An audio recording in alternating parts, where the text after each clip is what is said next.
For 5 minutes to speak on the amendment. Well, thank you, Mr. Chairman. I know we all share a commitment to ensuring that America remains on the forefront of information technology, and as part of that mission, it is critical that we continue to support and find ways to increase Americans' access to broadband internet.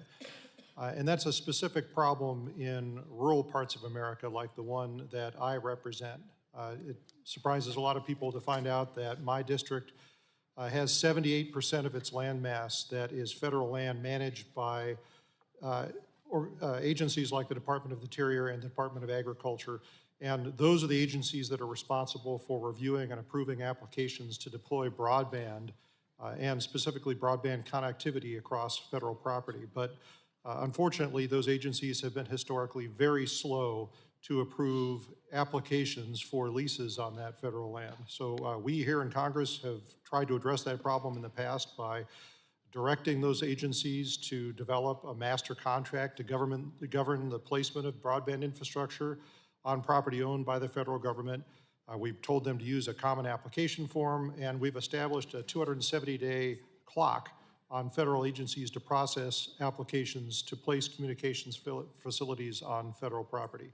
Now, I want to emphasize this because we've heard some opposition to this part of the bill today that shot clock is not adequate.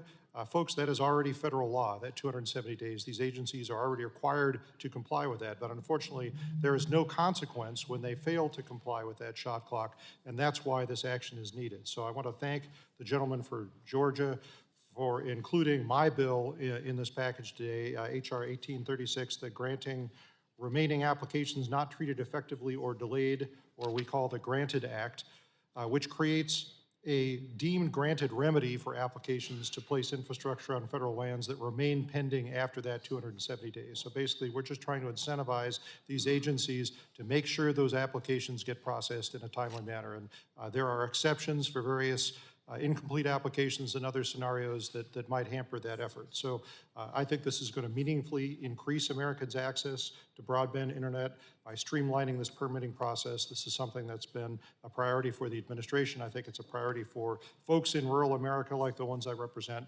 And I want to thank you for including that in this markup today and urge an aye vote on the underlying ANS. I yield back.